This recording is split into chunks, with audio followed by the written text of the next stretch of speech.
আসসালামু আলাইকুম। সংবাদে আপনাদের সবাইকে স্বাগত জানাচ্ছি। আমি ফিরোজ তোহা। শুরুতেই আরবে কেবলস সংবাদ শিরোনাম। বাংলাদেশের সর্বশেষ গুরুত্বপূর্ণ আপডেট সংবাদে আপনাকে স্বাগত। শুরুতেই সংবাদ শিরোনাম, পরে বিস্তারিত। শুরুতেই জানাবো, হোস্টেল থেকে ঢাবি ছাত্রী ঝুলন্ত মরদেহ উদ্ধার। রাজধানী নিউ মার্কেট থানার এলিফ্যান্ট রোডের একটি ছাত্রী হোস্টেল থেকে ঢাকা বিশ্ববিদ্যালয়ের ঢাবির শিক্ষার্থী আনিকা মেহেরুন্নেসা শাহির ঝুলন্ত মরদেহ উদ্ধার করেছে পুলিশ। রোববার 24 ফেব্রুয়ারি রাত 11টার দিকে এলিফ্যান্ট রোডের মাকসুদ টাওয়ারের 8 তলায় একটি কক্ষে এই ঘটনা ঘটে। ময়নাতদন্তের জন্য লাশ ঢাকা মেডিকেল কলেজ হাসপাতালের মর্গে পাঠানো হয়েছে। আনিকা বয়স 24, ঢাবির দুর্যোগ বিজ্ঞান ও ব্যবস্থাপনা বিভাগ 2020-21 সেশনের শিক্ষার্থী। তার গ্রামের বাড়ি নওগাঁ জেলায়। এরপর জানাবো, কাফরুল থানা আওয়ামী লীগের সভাপতি সহ 4 জন রিমান্ডে। রাজধানীর কাফরুল থানার রাব্বি ও মাহবুব হাসান মামুন হত্যা মামলায় কাফরুল থানা আওয়ামী লীগের সভাপতি কামাল মোস্তফা ও সহসভাপতি তাজুল ইসলাম ওরফে তাজুকে 2 দিন করে 4 দিনের রিমান্ড দিয়েছে আদালত। এছাড়াও ভাটারা থানায় সোহাগ মিয়া হত্যা মামলায় আওয়ামী লীগের নেতা আব্দুস সামাদ, সিন্ধু হাবিবুর রহমানের 2 দিনের রিমান্ড মঞ্জুর করেছে আদালত। আজ 24 ফেব্রুয়ারি আদালত শুনানি শেষে এ নির্দেশ দিয়েছেন। এদিকে জনসমর্থন কাজে লাগাতে ব্যর্থ অন্তর্বর্তীকালীন সরকার, বললেন ভিপি নূর। জনসমর্থন কাজে লাগাতে পারেনি অন্তর্বর্তীকালীন সরকার বলে মন্তব্য করেছেন গণ অধিকার পরিষদ একাংশের সভাপতি ডাকসুর সাবেক ভিপি নুরুল হক নূর। সোমবার 24 ফেব্রুয়ারি ঢাকা মহানগর পুলিশ সদর দপ্তর ডিএমপির কমিশনার শেখ সাজ্জাদ আলীর সঙ্গে সাক্ষাৎ শেষে গণমাধ্যমে এমন মন্তব্য করেছেন তিনি। এবারে জানাবো, রংপুরে মেডিকেল ও ম্যাথস শিক্ষার্থীদের মুখোমুখি অবস্থান। রংপুর জেলা প্রশাসকের কার্যালয়ের সামনে মুখোমুখি অবস্থান নিয়েছে রংপুর এর 4টি সরকারি ও বেসরকারি মেডিকেল শিক্ষার্থী, ইন্টার্ন চিকিৎসক ও 4 দফায় ম্যাথসের শিক্ষার্থীরা। সময় তারা একে অপরের বিরুদ্ধে পাল্টাপাল্টি স্লোগান দেন। এদিকে আগামী নির্বাচনের দিকে বেশি নজর দিচ্ছে বিএনপি, বললেন অ্যানি। বিএনপি আগামী জাতীয় সংসদ নির্বাচনের দিকে বেশি ফোকাস দিচ্ছে বলে জানিয়েছেন দলটির যুগ্ম মহাসচিব শহীদুদ্দিন চৌধুরী অ্যানি। তিনি বলেছেন, আগামী দিনের জাতির প্রত্যাশা একটা সুষ্ঠু, স্বাভাবিক ও সাধারণ নির্বাচন। এটি গণতন্ত্রের ভিতকে শক্তিশালী করার জন্য বেশি দরকার। সোমবার 24 ফেব্রুয়ারি জাতীয় সংসদ ভবনের এলাকায় বিএনপির বর্ধিত সভার প্রস্তুতিকালে সব কথা বলেছেন শহীদুদ্দিন চৌধুরী অ্যানি। এবং সর্বশেষ জানাবো, কর্মীর শরীরে হাত রাখায় মন্ত্রীর পদত্যাগ। অধীনস্থ কর্মীর সঙ্গে অত্যাধিক কর্তৃত্বপূর্ণ আচরণের অভিযোগ ওঠায় পদত্যাগ করছেন নিউজিল্যান্ডের বাণিজ্যমন্ত্রী অ্যান্ড্রু বেইলি। এক কর্মীর বাহুতে হাত রাখার ঘটনায় সমালোচনার মুখে তিনি পদত্যাগপত্র জমা দিয়েছেন। সোমবার 24 ফেব্রুয়ারি ব্রিটিশ সংবাদ মাধ্যম বিবিসির এক প্রতিবেদনে বিষয়টি জানানো হয়েছে। প্রিয় দর্শক, এতক্ষণ শুনছিলেন সংবাদ শিরোনাম, এবারে বিস্তারিত। তবে তার আগে বন্ধুরা, অনুরোধ থাকবে এই সংবাদটিতে একটি লাইক দিন। এই চ্যানেলে আপনি নতুন হয়ে থাকলে আমাদের সংবাদটি দেখতে দেখতে চ্যানেলটি সাবস্ক্রাইব করে রাখুন। কমেন্ট করে বন্ধুরা আপনার মূল্যবান মতামত জানিয়ে দিন আপনি বিশ্বের কোন দেশ থেকে বা বাংলাদেশের কোন স্থান থেকে আমাদের সংবাদটি দেখছেন এবং শুনছেন। এবারে বিস্তারিত। হোস্টেল থেকে ঢাবি ছাত্রীর ঝুলন্ত মরদেহ উদ্ধার। ঢাকা বিশ্ববিদ্যালয়ের এক ছাত্রীর ঝুলন্ত মরদেহ উদ্ধার করা হয়েছে। নিহত ছাত্রীর নাম আনিকা তাবাসসুম, তার বয়স 24। তিনি রাজধানী নিউ মার্কেট থানার এলিফ্যান্ট রোডের একটি ছাত্রী হোস্টেলে থাকতেন। রোববার 24 ফেব্রুয়ারি রাত 11টার দিকে এলিফ্যান্ট রোডের মাকসুদ টাওয়ারে 8 তলায় একটি কক্ষে এই ঘটনা ঘটে।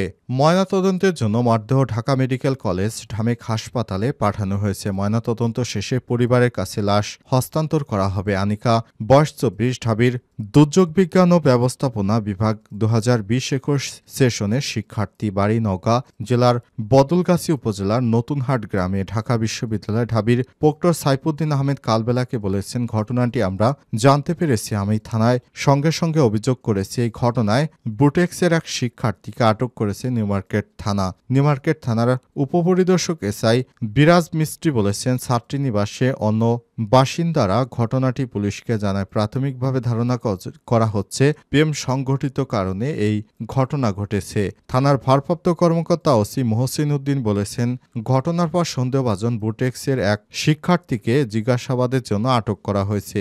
এই ঘটনায় তদন্ত চলছে, প্রয়োজনীয় ব্যবস্থা গ্রহণ করা হবে বলেও জানিয়েছেন তিনি। কাপ্রুল থানা আওয়ামী লীগের সভাপতিসহ 4 জন রিমান্ডে। রাজধানীর কাপ্রুল থানার রাব্বি ও মাহবুব হাসান মামুন হত্যা মামলায় কাপ্রুল থানা আওয়ামী লীগের সভাপতি জামাল মোস্তফা ও সহসভাপতি তাজুল ইসলাম ওরফে তাজুকে 2 দিন করে মোট 4 দিনের রিমান্ড দিয়েছে আদালত। এছাড়া ভাটারা থানার সোহাগ মিয়া হত্যা মামলায় আওয়ামী লীগের নেতা আব্দুর সামাদ সিন্ধু ও হাবিবুর রহমান সহ তাদের 2 দিনের রিমান্ড দিয়েছে আদালত। আর সোমবার 24শে ফেব্রুয়ারি ঢাকা মেট্রোপলিটন ম্যাজিস্ট্রেট মোহাম্মদ জাকির হোসেন শুনানি শেষে আদেশ দেন। সেদিন আসামিদের আদালতে হাজির করে জামাল মোস্তফা 5 ও তাজুর 3 দিন করে, সোহাগ মিয়া হত্যা মামলায় আরও 2 জনের 5 দিনের রিমান্ড চেয়ে আবেদন করে মামলার তদন্ত কর্মকর্তা আসামি পক্ষের আইনজীবী রিমান্ড বাতিল চেয়ে জামিন আবেদন করে। পরে তাদের এসব রিমান্ড মঞ্জুর করেছে আদালত। রাব্বি হত্যা মামলার সূত্র থেকে জানা গেছে, বৈষম্য বিরোধী ছাত্র আন্দোলন গত 19শে জুলাই কাপ্রুল থানাধীন মিরপুর 13 আন্দোলনে অংশ নেন হাফেজ রাব্বি মাতবর। মাহবুব হাসান মামুন হত্যা মামলার সূত্র থেকে জানা গেছে, বৈষম্য বিরোধী ছাত্র আন্দোলন চলাকালে 19 জুলাই রাজধানীর মিরপুর থানাধীন বিআরটির সামনে আন্দোলনে অংশ নেন মাহবুব হাসান মামুন 34। এদিন বিকাল 4:30টার দিকে আসামিদের ছোড়া গুলিতে আহত হয়ে হাসপাতালে ভর্তি হলে ডাক্তার মৃত ঘোষণা করে। অপরদিকে রাব্বিকে রাত 8টায় আসামিদের ছোড়া গুলিতে তার পেট দিয়ে ঢুকে পিঠ দিয়ে বেরিয়ে যায়। অবস্থায় তার হাসপাতালে নেওয়া হলে মৃত্যু হয়।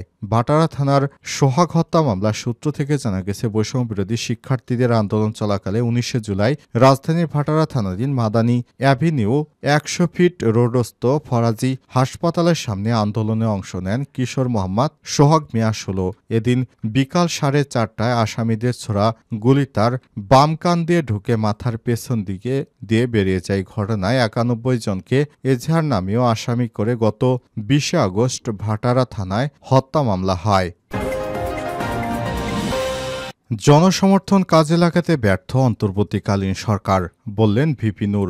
গণঅধিকার পরিষদের সভাপতি ডাকসুর সাবেক ভিপি নুরুল হক নূর বলেছেন, অভ্যুত্থানের ফলে বাংলাদেশে যে একত্রে জনসমর্থন তৈরি হয়েছিল, অন্তর্বর্তীকালীন সরকার যে ম্যান্ডেট নিয়ে ক্ষমতায় বসেছিল সেটি পূরণ করতে ব্যর্থ হয়েছে এবং এই জনসমর্থন কাজে লাগাতে ব্যর্থ হয়েছে অন্তর্বর্তীকালীন সরকার। আজ পুলিশ সের আইজিপিদের সঙ্গে সাক্ষাৎ শেষে সব কথা বলেছেন ভিপি নূর। তিনি বলেছেন, দীর্ঘ 17 বছর একটি ফ্যাসিস্ট সরকার ক্ষমতা আঁকড়ে ধরে রেখেছিল। সেই সরকারকে ছাত্র জনতা এবং সাধারণ মানুষ যেভাবে দেশ থেকে উৎখাত করেছে, এরপর সারা দেশব্যাপী যে ঐক্য তৈরি হয়েছিল, এই ঐক্যটাকে কাজে লাগিয়ে সরকার বিভিন্ন কর্মকাণ্ড করতে পারত, কিন্তু বিষয়টি করতে পারেনি। সরকার ব্যর্থ হয়েছে এই কাজগুলো করতে।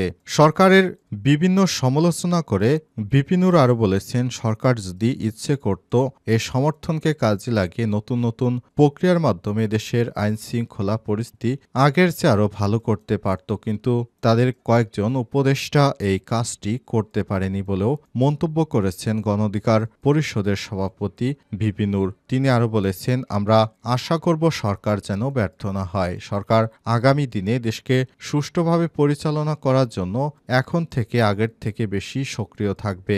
এখন থেকে সরকারের বিভিন্ন দপ্তর বসে থাকা যেসব স্বৈরাচারের দোষর রয়েছে তাদের ব্যাপারে সরকার কঠোর পদক্ষেপ নেবে, কারণ তারা সাধারণ মানুষের মধ্যে ঘাপটি মেরে বসে থেকে দেশকে অস্থিতিশীল করার অপচেষ্টায় লিপ্ত রয়েছে। এদের অপচেষ্টা থেকে আমাদের বাঁচতে হলে সরকারকে অবশ্যই পদক্ষেপ গ্রহণ করতে হবে। তা না হলে আমাদের এই দেশি বিদেশি বিভিন্ন অপ্রীতিকর ঘটনা ঘটাচ্ছে, এই বিদেশি তৎপরতার মোকাবেলায় পুলিশকে পদক্ষেপ নেওয়ার আহ্বান জানিয়েছেন গণঅধিকার পরিষদের সভাপতি ভিপি নূর। রংপুর মেডিকেল ও ম্যাটস শিক্ষার্থীদের মুখোমুখি অবস্থান। রংপুর জেলা প্রশাসকের কার্যালয়ের সামনে মুখোমুখি অবস্থান নিয়েছে রংপুরের 4টি সরকারি ও বেসরকারি মেডিকেল শিক্ষার্থী, ইন্টার্ন চিকিৎসক ও 4 দফায় ম্যাটসের শিক্ষার্থীরা। এ সময় তারা একে অপরের বিরুদ্ধে পাল্টাপাল্টি স্লোগান দিতে থাকে। সোমবার 24শে ফেব্রুয়ারি দুপুর 1:45টার দিকে জেলা প্রশাসকের কার্যালয়ে 5 দফা দাবিতে আন্দোলনরত মেডিকেল শিক্ষার্থী ও ইন্টার্ন চিকিৎসক এবং 4 দফা দাবি আদায়ে বিক্ষোভকারী ম্যাটস শিক্ষার্থীদের মধ্যে এই ঘটনা ঘটে। ঘটনাস্থলে সরেজমিনে গিয়ে দেখা যায় 5 দফা দাবিতে দেওয়া স্মারক ফলো আপ জানতে জেলা প্রশাসকের কার্যালয়ে আসেন মেডিকেল শিক্ষার্থী ও ইন্টার্ন চিকিৎসকরা। এ সময় ম্যাটসের শিক্ষার্থীরা মিছিল নিয়ে জেলা স্কুলের মোড় থেকে প্রেস ক্লাব চত্বরের দিকে যার খবর পেয়ে তারা রাস্তায় নেমে আসে। সে সময় 50 গজের মধ্যে রাস্তার দুই পক্ষের মুখোমুখি অবস্থান নেয় তারা। এ সময় মাঝখানে পুলিশ শক্ত অবস্থান নেয়। দুই পক্ষের পাল্টাপাল্টি স্লোগানে উত্তেজনা সৃষ্টি হয়। আধা ঘন্টা চেষ্টার পর পুলিশ ম্যাটস শিক্ষার্থী ও অন্যদের রাস্তা থেকে প্রেস ক্লাবের দিকে ঘুরিয়ে দেয়। এই প্রতিবেদন লেখা পর্যন্ত জেলা প্রশাসকের কার্যালয় প্রেস ক্লাবের সামনে দুই পক্ষ অবস্থান নিয়েছে। যে কোনো সময় মেডিকেল ও ম্যাটস শিক্ষার্থীদের মধ্যে তীব্র সংঘর্ষ বেঁধে যাওয়ার আশঙ্কা দেখা দিয়েছে।